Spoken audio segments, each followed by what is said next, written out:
You woke up this morning and ate breakfast. Around midday, you'll grab lunch.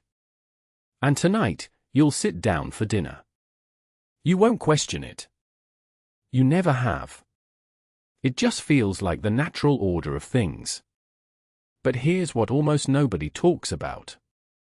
No doctor prescribed this. No ancient wisdom handed it down.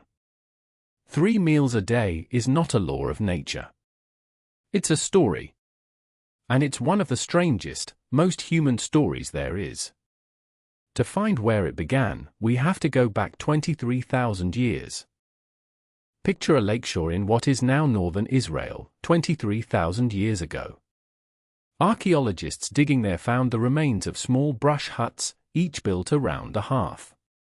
Scattered nearby were the seeds of more than 100 different plants, and the bones of fish, birds, and small game. The people who lived here were hunter-gatherers. They ate whenever food turned up. Not 3 times a day. Not twice. Just whenever. Some days they feasted. Some days they went hungry. Eating wasn't a routine. It was a result. The reward for a good hunt or a lucky morning of foraging. Then, around 10,000 years ago, everything changed. In the Fertile Crescent, people learned to farm. For the first time, food stayed in one place, so people did too. Villages appeared. Cooking grew richer. Meals became something you shared. But even now, 3 fixed meals a day did not exist. When you ate still depended on your culture, your work, and the daylight. The ancient Egyptians usually ate twice. A light morning meal of bread and beer, and a heavier one in the evening. The Greeks came a little closer to us, with a scrap of bread at dawn, a midday bite, and a proper meal at night.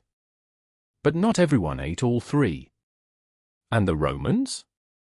They were suspicious of eating more than once a day. They thought multiple meals were a kind of gluttony, even bad for the digestion. Their one real meal came around midday. For centuries, across much of Europe, that was simply how it was. One meal. So if 3 meals isn't ancient, where did it actually come from? The answer begins at sea. Since at least the 1500s, the British Royal Navy fed its sailors on a fixed schedule. A simple breakfast, a midday meal as the main event, and something lighter in the evening.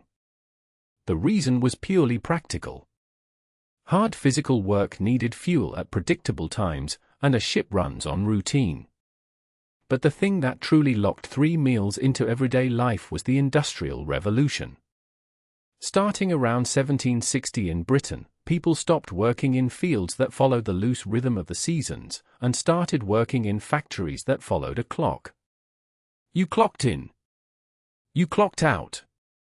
You got one break in the middle. Breakfast before the shift, lunch on the break, dinner after. It fit the factory day perfectly. 3 meals wasn't a discovery. It was a schedule. As people crowded into cities, the morning meal grew up. The word breakfast literally means to break the overnight fast. In the old religious world, eating before morning prayers had often been frowned upon, so a full breakfast was slow to catch on. But skipping food before a 12-hour shift wasn't discipline. It was dangerous. So breakfast became essential. Dinner moved, too. It used to be eaten at midday, when the light was best. But as gas and then electric lights stretched the working day, the main meal slid into the evening. And then, in the early 1900s, the final piece clicked into place, thanks to a cereal salesman. John Harvey Kellogg, and the industry that followed him, spent the 1920s convincing everyone that breakfast was the most important meal of the day. It wasn't really science. It was marketing. And it worked beautifully. So 3 meals a day was built by sailors, factories, and cereal companies. But here's the real question. Does your body actually want to eat this way? Inside every one of us is a circadian rhythm. A kind of internal 24-hour clock. And it turns out the timing of your meals matters far more than anyone guessed. In the morning, your body is brilliant at handling food. Cortisol is up, insulin is sharp, and the energy from breakfast is more likely to be burned than stored. Eat that exact same meal late at night, and the story flips. Blood sugar climbs higher, sleep gets worse, and more of it ends up as fat. Even your hunger runs on a schedule. The hormones that make you feel hungry and full follow the clock so closely that your body starts getting ready for a meal before you've taken a single bite. Scientists call it food anticipation. Your biology learns your habits, then prepares for them. Which means the magic number was never really 3. 2 meals, 3, even 4 can all work, as long as most of your eating happens in daylight, when your body is built to deal with it. What matters isn't how many times you eat.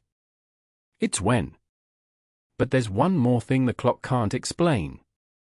For more than 20,000 years, we have gathered around food not just to survive, but to belong. Long before factories and cereal boxes, a shared meal was how we built trust and felt safe together. So tonight, you'll sit down to dinner like billions of people before you. And now, you'll know why.